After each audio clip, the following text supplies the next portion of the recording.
Hey everybody, thank you for watching Leaf by Leaf. Today I have made a decision to attempt to jump on the Haruki Murakami train. I've been hearing about Murakami for a long time, co-workers, friends, and so on, all of whom seem to be die-hard fans, especially of the Wind-Up Bird Chronicle. About a year ago, I decided to sally forth into Murakami's oeuvre, and I read the fifth novel, I believe it was, Norwegian Wood, and I actually quite liked it. However, I was since told that that is absolutely not representative of Murakami's style and typical book. So recently, buckling under the weight of peer pressure, I decided to purchase all of his novels in paperback, except for Killing Commendatory, or whatever. It doesn't come out in paperback until October.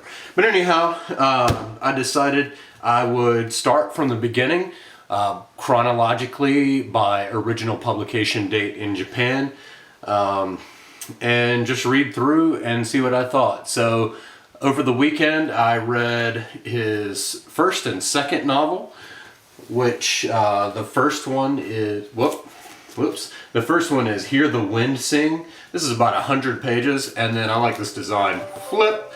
Then we get PINBALL 1973, which is about 130 pages.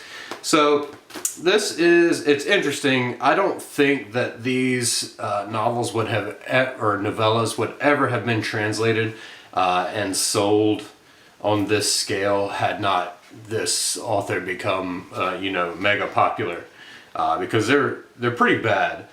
However, I'm going to give them the benefit of a doubt. They're basically what I call ramble novels. Notes from Underground, Agape. I love both of those. So really, the smaller ramble novels and ranting novels, they don't bother me at all. Although he's not ranting in these, he's just kind of bumbling about. And in the introduction, Murakami refers to these two as his kitchen table fiction. And he even says that he doesn't consider the beginning of his true writing career until his third novel, A Wild Sheep Chase. So giving the benefit of a doubt, and lots of fans, lots of hardcore Murakami fans even say, these are pretty terrible. The themes here are relationships, music, girls, drinking, smoking. There's crazy stuff in here, which I'm told is sort of representative, like in PINBALL 1973.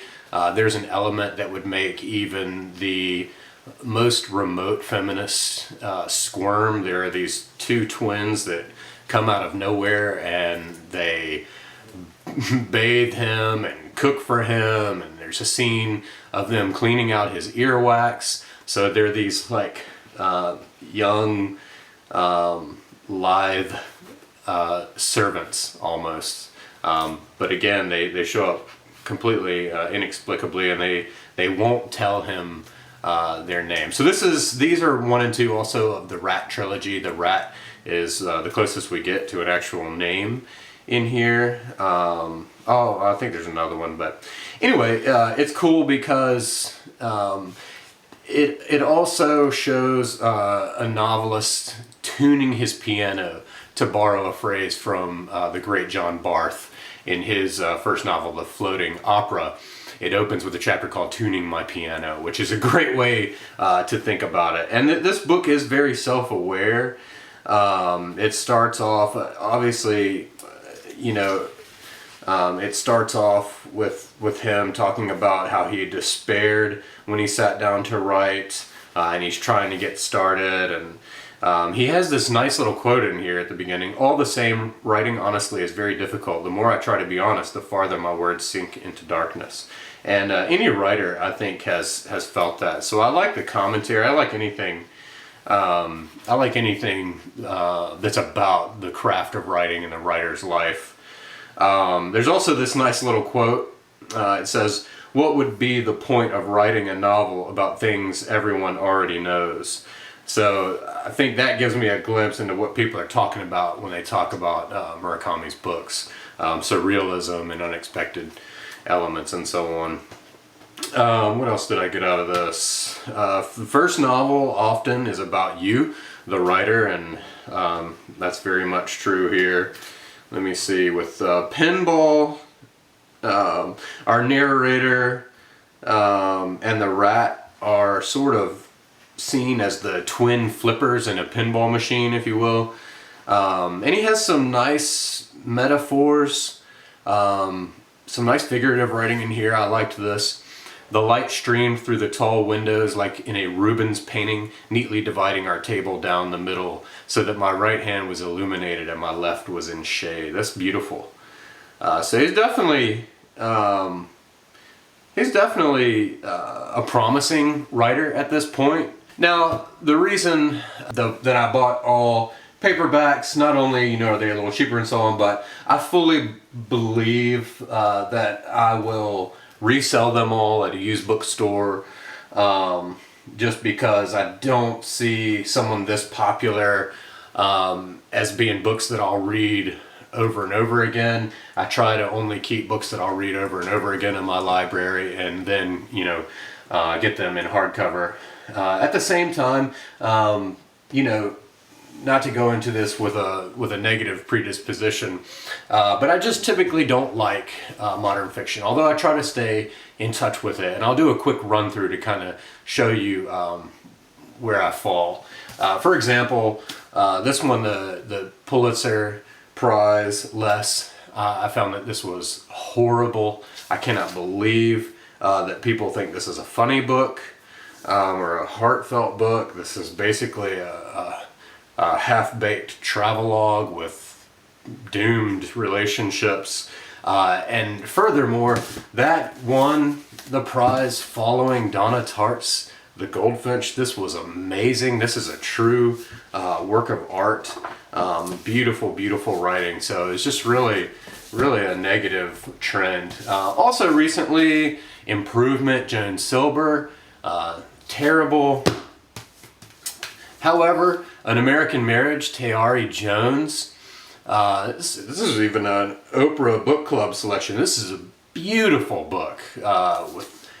Oh my goodness, I can't say enough about this book. Loved it. The Mars Room, terrible. No good. Where the Crawdads Sing. Like I said, I try to stay in touch with contemporary fiction by reading the things that people are raving about. And actually this one was pretty good. The writing was a little bit clunky. It was more in the vein of a journalistic style, but then I subsequently read that the author was a longtime nature writer and so on. So then it made perfect sense. But the story is actually quite good and the ending is quite nice. I could probably count on one hand how much science fiction I've read in my life. It's just not my thing. However, Dark Matter by Blake Crouch was highly entertaining, and I read this in one sitting. It had me enthralled. Kristen Hanna. This is a real fall from grace, in my opinion, from The Nightingale. The Great Alone, it looks like she's tending more toward the Stephen King style, which I was a huge Stephen King fan, but that was back when I was 18 and 19. So anyhow, I'm not completely opposed to reading super popular fiction. However, I do tend more towards a certain type of novel. I hesitate because I don't want to sound elitist, but in any case, I'm going to give this my best shot, and come along with me as I journey through the books of Haruki Murakami.